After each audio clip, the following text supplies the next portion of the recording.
اعوذ باللہ من الشیطان الرجیم بسم اللہ الرحمن الرحیم ان الذین یحادون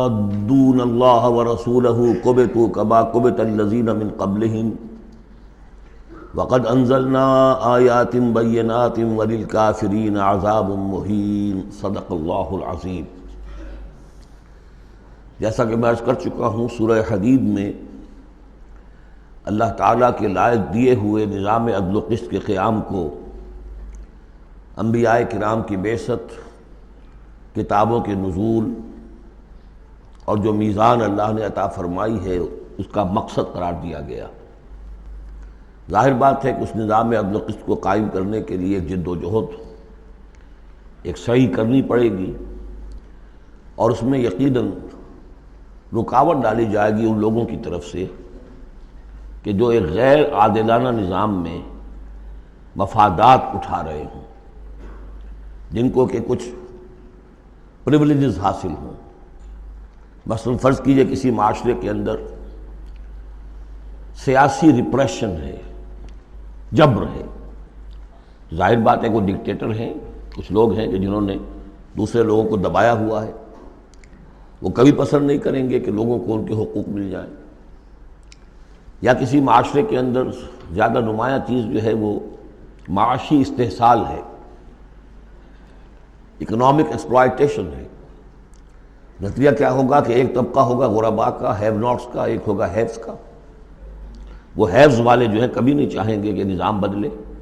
وہ رجسٹ کریں گے ٹوتھ اینڈ نیل۔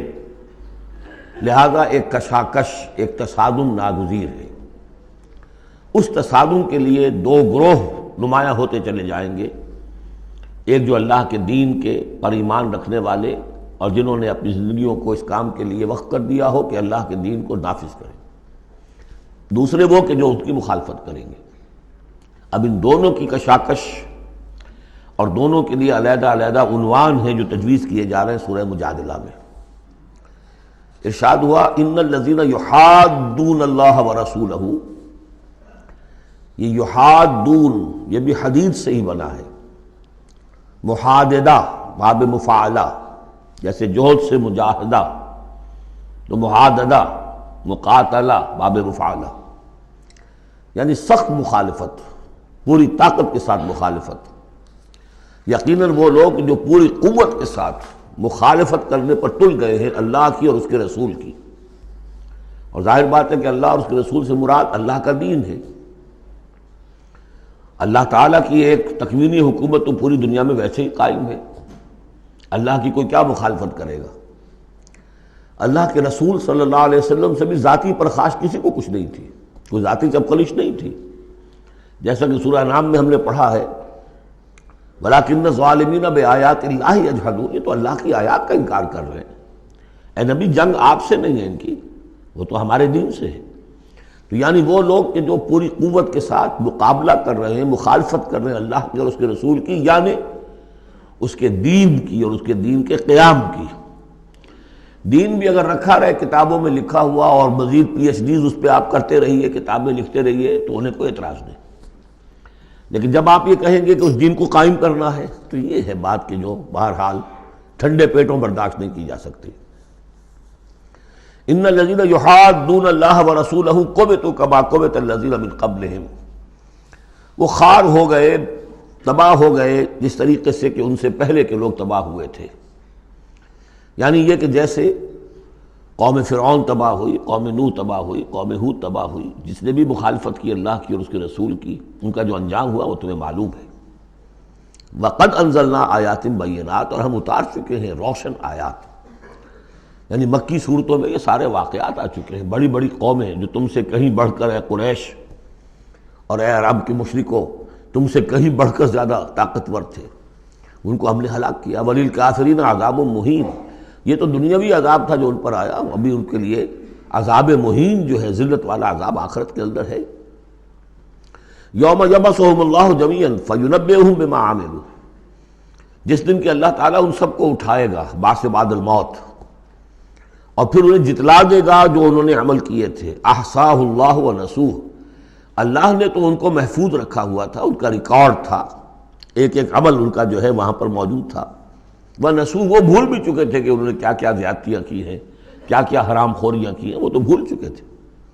واللہ علی کل شیء شہید، اور اللہ تعالیٰ تو ہر چیز پر گواہ ہے، خود نگران ہے۔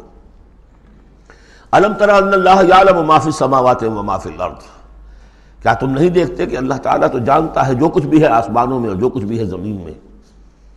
ما یکون من نجوا ثلاثۃ الا هو رابعهم، نہیں ہوتے کبھی بھی تین آدمی سرگوشیاں کرتے ہوئے مگر یہ کہ ان کا چوتھا اللہ ہوتا ہے۔ جماعتی زندگی میں ایک بڑا فتنہ پیدا ہو جاتا ہے کہ گروپ بندی ہو جائے،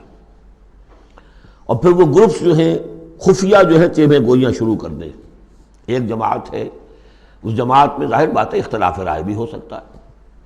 لیکن اختلاف رائے کے لیے جو فورم ہے جہاں اختلاف رائے کا اظہار ہونا چاہیے وہاں اختلاف کیا جائے، اس کے قواعد و ضوابط کو ملحوظ رکھتے ہوئے۔ اس کی بجائے پرورٹڈ ذہنیت جو ہوتی ہے، تخریبی ذہنیت ہوتی ہے، وہ یہ ہے کہ اپنی ایک علیحدہ سی لابی بنا کر اور اپنے ہی مشورے کر رہے ہیں، گفتگویں کر رہے ہیں، تاکہ اپنے خیال میں تو اور پختہ سے پختہ ہوتے چلے جائیں۔ اگر عام ڈائیلاگ ہو تو اس میں تو پورا موقع ہوتا ہے کہ آج آپ کو کوئی خیال آیا ہے لیکن کل آپ کو اس کی غلطی آپ پر واضح ہو جائے، اور جو دوسرا خیال ہے آپ اس کے قائل ہو جائے کہ نہیں وہ بات واقعی میری سمجھ میں نہیں آئی تھی، اب سمجھ میں آ گئی ہے۔ لیکن اگر اس کی بجائے اوپن ڈائیلاگ کی بجائے اگر یہ خفیہ سرگوشیاں شروع ہو جائیں تو یہ گویا کہ پھر اس جماعت کے لیے یہ ایک بہت بڑا یوں سمجھیے کہ سم میں قاتل ہے، زہر ہے، مہلک زہر ہے، تو اس کا ذکر ہو رہا ہے۔ ما یکون من نجوا ثلاثۃ، جب کئی علیحدگی میں اور خفیہ مشورے کرتے ہیں تین افراد، الا هو رابعهم، اللہ تعالیٰ ان کے ساتھ موجود ہوتا ہے چوتھا، ولا خمسۃ الا هو سادسهم، نہیں ہوتے کوئی پانچ مگر یہ کہ ہوتا ہے اللہ چھٹا، ولا ادنی من ذلک،